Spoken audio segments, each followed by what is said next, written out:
ತುಮಕೂರಿನ ಪ್ರಯಾಣಿಕರಿಗೊಂದು ಬಹಳ ದೊಡ್ಡ ಗುಡ್ ನ್ಯೂಸ್ ಏನು ಅಂತಂದ್ರೆ ಇಷ್ಟು ದಿನ ಬಸ್ ಅಲ್ಲಿ ಟ್ರೈನ್ ಅಲ್ಲಿ ಹತ್ಕೊಂಡು ಓಡಾಡ್ತಾ ಇದ್ರಲ್ವಾ ಟ್ರಾವೆಲ್ ಮಾಡಕ್ಕೆ ಇನ್ಮೇಲೆ ಆ ಥರ ತಲೆ ಕೆಡಿಸ್ಕೊಳ್ಬೇಕಾಗಿಲ್ಲ. ಯಾಕೆ ಗೊತ್ತಾ, ನಮ್ಮ ಮೆಟ್ರೋ ಒಂದು ಗುಡ್ ನ್ಯೂಸ್ ಅನ್ನ ಕೊಡ್ತಾ ಇದೆ. ಬೆಂಗಳೂರು ಟು ತುಮಕೂರು ಮೆಟ್ರೋ ವಿಸ್ತರಣೆಗೆ ಮಹತ್ವದ ಹೆಜ್ಜೆಯನ್ನ ಇಟ್ಟಿದೆ. ಈಗ ಮೊದಲ ಬಾರಿಗೆ BMRCL ಅಂತರ್ ಜಿಲ್ಲಾ ಸಂಚಾರವನ್ನ ಆರಂಭ ಮಾಡಿಸ್ತಾ ಇದೆ. 59.6 ಕಿಲೋಮೀಟರ್ ಗ್ರೀನ್ ಲೈನ್ ವಿಸ್ತರಣೆಗೆ DPR ಸಿದ್ಧತೆಗೆ ಬಿಡ್ ಅನ್ನ ಕರೆದಿದೆ.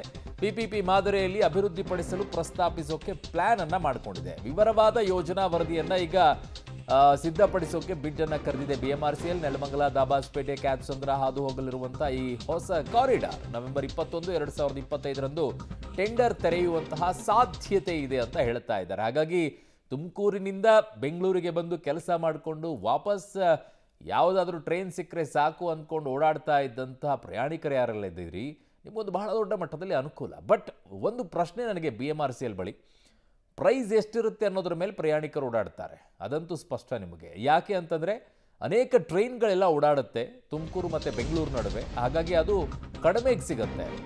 DPR ತಯಾರಿಕೆಗೆ 5 ತಿಂಗಳ ಕಾಲಾವಕಾಶವನ್ನು ಮಾಡಿಕೊಡಲಾಗ್ತಾ ಇದೆ. ಬಿಡ್ನಲ್ಲಿ ಭಾಗವಹಿಸುವ ಕಂಪನಿಗಳು 4.5 ಲಕ್ಷ ರೂಪಾಯಿ ಡೆಪಾಸಿಟ್ ಅನ್ನ ಮಾಡಬೇಕಾಗುತ್ತೆ. ಬಿಡ್ ಸಲ್ಲಿಸಲು ನವೆಂಬರ್ 20ರವರೆಗೆ ಗಡುವು ನೀಡಲಾಗಿದೆ.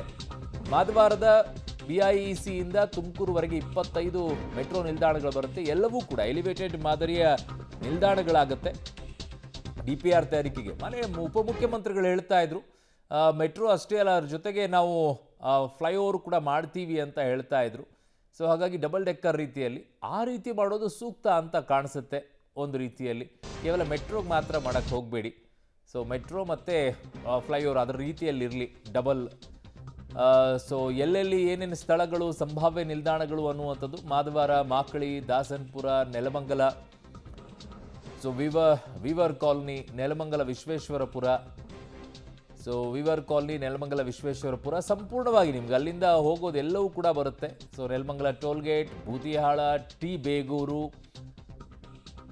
ಇವೆಲ್ಲವೂ ಕೂಡ ಸ್ಥಳಗಳು ಬರುತ್ತೆ. ಸರಿ, ಸುಮಾರು ಒಂದು 20-25 ಸ್ಟೇಷನ್ಗಳಾಗ್ಬೋದು ಅಂತಿದ್ದಾರೆ. ತಿಪ್ಪಗೊಂಡನಹಳ್ಳಿ, ಕುಲವನಹಳ್ಳಿ, ಮಹಿಮಾಪುರ, ಬಿಲ್ಲನಕೋಟೆ ಈಗ ಕರೆದಿದ್ದಾರೆ. ಇದಾಗಬೇಕು ಅಂತಂದರೆ ಇನ್ನೂ ಭಾಳ ಆಗಬೇಕು. ಸೋಂಪುರ ಮತ್ತು ಕೈಗಾರಿಕಾ ಪ್ರದೇಶ, ದಾಬಾಸ್ಪೇಟೆ, ನಲಾಯನಪಾಳ್ಯ,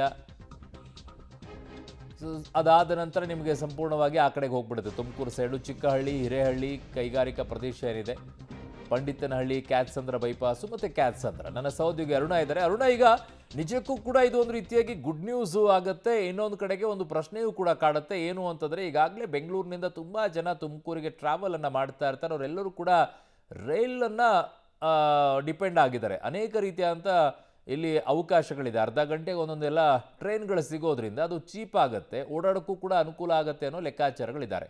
ಬಟ್ ಮೆಟ್ರೋದಲ್ಲಿ ಸ್ವಲ್ಪ ಕಾಸ್ಟ್ ಜಾಸ್ತಿ ಆದರೆ ಪ್ರಯಾಣಿಕರು ಓಡಾಡ್ತಾರಾ ಅನ್ನುವಂಥ ಪ್ರಶ್ನೆಗಳು ಬರುತ್ತೆ. ಈ ನಿಟ್ಟಿನಲ್ಲಿ BMRCL ಚಿಂತನೆ ಮಾಡಿದೆಯಾ ಅಥವಾ ಇಲ್ವಾ?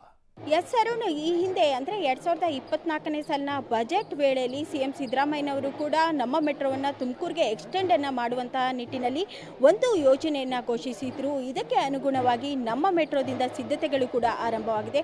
ಪ್ರಮುಖವಾಗಿ ತುಮಕೂರಿನ ಜನರಿಗೆ ಇದೊಂದು ಗುಡ್ ನ್ಯೂಸ್ ಅಂತಂದೇ ಹೇಳಬಹುದಾಗಿದೆ. ಯಾಕಂತಂದರೆ ತುಮಕೂರಿನಿಂದ ಡೈರೆಕ್ಟಾಗಿ ಅಂದರೆ ಬೆಂಗಳೂರುವರೆಗೂ ಕೂಡ ಮೆಟ್ರೋ ಕನೆಕ್ಟಿವಿಟಿಗೆ ಈಗಾಗಲೇ DPR ಯೋಜನೆಯನ್ನು ಸಿದ್ಧಪಡಿಸಲಿಕ್ಕೆ ನಮ್ಮ ಮೆಟ್ರೋದಿಂದ ನಿನ್ನೆ ಬಿಡ್ಡನ್ನು ಕರೆಯಲಾಗಿದೆ. ಜೊತೆಗೆ ಈ ಒಂದು ಬಿಡ್ ಕೂಡ ಅನುಮೋದನೆ ಆದಂತಹ ಒಂದು ಪಕ್ಷದಲ್ಲಿ 21ನೇ ತಾರೀಕಿಗೆ ಒಂದು ಟೆಂಡರ್ ಪ್ರಕ್ರಿಯೆ ಕೂಡ ಆರಂಭವಾಗುತ್ತೆ.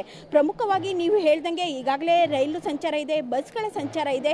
ಅದೆಲ್ಲವನ್ನು ಹೊರತುಪಡಿಸಿ ನಮ್ಮ ಮೆಟ್ರೋ ಅಂದರೆ ಕೆಲವೊಂದಿಷ್ಟು 25 ಮೆಟ್ರೋ ನಿಲ್ದಾಣಗಳು ಕೂಡ ಬರ್ತವೆ. ಅಂತಹ ಒಂದು ಜನರಿಗೂ ಕೂಡ ಅನುಕೂಲ ಆಗುತ್ತೆ ಎನ್ನುವಂತಹ ನಿಟ್ಟಿನಲ್ಲಿ ಮತ್ತೊಂದಿಷ್ಟು ಸಾರಿಗೆ ವ್ಯವಸ್ಥೆಯನ್ನು ಸುಗಮಗೊಳಿಸುವಂತಹ ನಿಟ್ಟಿನಲ್ಲಿ ಈ ಒಂದು ಯೋಜನೆಯನ್ನು ಸಿದ್ಧ ಮಾಡಲಿಕ್ಕೂ ಕೂಡ ತಯಾರಿಯನ್ನು ಮಾಡಿಕೊಳ್ಳಲಾಗಿದೆ. ಪ್ರಮುಖವಾಗಿ 5 ತಿಂಗಳ ಕಾಲಾವಕಾಶವನ್ನು ನೀಡಲಾಗುತ್ತೆ. ಸಂಪೂರ್ಣವಾಗಿರ್ತಕ್ಕಂಥ ಯೋಜನೆಯನ್ನು ರೂಪಿಸಿ 25 ಎಲಿವೇಟರ್ ಕಾರಿಡಾರ್ ಮೆಟ್ರೋ ನಿಲ್ದಾಣಗಳನ್ನು ನಿರ್ಮಿಸಲಿಕ್ಕೂ ಕೂಡ ಅನುಮೋದನೆಯನ್ನು ಸುಮಾರು 20,000 ಕೋಟಿ ಯೋಜನೆಯಲ್ಲಿಯೂ ಕೂಡ DPR ತಯಾರನ್ನು ಮಾಡಲಾಗ್ತಾ ಇದೆ. ಪ್ರಮುಖವಾಗಿ ತುಮಕೂರಿನಿಂದ ಬೆಂಗಳೂರಿಗೆ ಒಂದು ಸೈಡೇ ಸುಮಾರು 15,000 ಜನ ಬರುವಂತಹ ಎಲ್ಲ ನಿರೀಕ್ಷೆಗಳು ಇದ್ದಾವೆ ಎನ್ನುವಂಥ ಒಂದು ಮಾಹಿತಿಯನ್ನು ಕೂಡ ಈಗಾಗಲೇ BMRCL ಕೂಡ ನೀಡಿದೆ. ಜೊತೆಗೆ ಬೆಂಗಳೂರಿನಿಂದ ತುಮಕೂರಿಗೆ ಹೋಗುವಂಥವ್ರು ಇರ್ಬೋದು, ಅಥವಾ ತುಮಕೂರಿನಿಂದ ಪ್ರತಿನಿತ್ಯ ಬೆಂಗಳೂರಿಗೆ ಅನೇಕ ಕೆಲಸಗಳಿಗೂ ಕೂಡ ಅನೇಕ ಜನ ಕೂಡ ಬರ್ತಾರೆ. ಈ ನಿಟ್ಟಿನಲ್ಲಿ ಸಾಕಷ್ಟು ಕೂಡ ಹೆಲ್ಪ್ ಆಗುತ್ತೆ ಎನ್ನುವಂತಹ ಒಂದು ಒತ್ತಡ ಕೂಡ ಬಂದಿತ್ತು. ಜೊತೆಗೆ ರಾಜಕೀಯ ನಾಯಕರು ಕೂಡ ಈ ಒಂದು ಮೆಟ್ರೋ ಆಗಲೇಬೇಕು ಎನ್ನುವಂತಹ ಒಂದು ಬೆಂಬಲಕ್ಕೂ ಕೂಡ ನಿಂತಿದ್ರು. ಹೀಗಾಗಿ ಈ ಒಂದು DPRಗೂ ಕೂಡ ಬಿಡ್ಡನ್ನು ಕರಲಿಕ್ಕೂ ಕೂಡ BMRCL ಈಗಾಗಲೇ ಸಿದ್ಧತೆಗಳನ್ನ ನಡೆಸಿಬಿಟ್ಟು ನಿನ್ನೆ ಒಂದು ಟೆಂಡರ್ ಪ್ರಕ್ರಿಯೆಯನ್ನು 21ನೇ ತಾರೀಕು ಕರಿತೇವೆ ಎನ್ನುವಂತಹ ಒಂದು ಘೋಷಣೆಯನ್ನು ಕೂಡ ನಡೆಸಿದೆ. ಜೊತೆಗೆ ಈ ಒಂದು ಮೆಟ್ರೋ ಆಗೋದ್ರಿಂದ ಸಾಕಷ್ಟು ಒಂದು ಅಲ್ಲಿರ್ತಕ್ಕಂತಹ ಭೂಮಿಯ ಬೆಲೆ ಇರಬಹುದು, ಜೊತೆಗೆ ಉದ್ಯಮಗಳು ಕೂಡ ನಿರ್ಮಾಣವಾಗ್ತವೆ ಎನ್ನುವಂತಹ ಒಂದು ಭರವಸೆಯನ್ನು ಕೂಡ ಈಗಾಗಲೇ BMRCL ಅಧಿಕಾರಿಗಳು ಕೂಡ ನೀಡಿದ್ದಾರೆ. ಹೀಗಾಗಿ ಇದೊಂದು ತುಮಕೂರಿನ ಜನರಿಗೆ ಗುಡ್ ನ್ಯೂಸ್ ಆಗಿದೆ. ಅರುಣ್. ಓಕೆ ಅರುಣ, ನಿಮ್ಮೆಲ್ಲ ಮಾಹಿತಿಗೆ ಧನ್ಯವಾದಗಳು.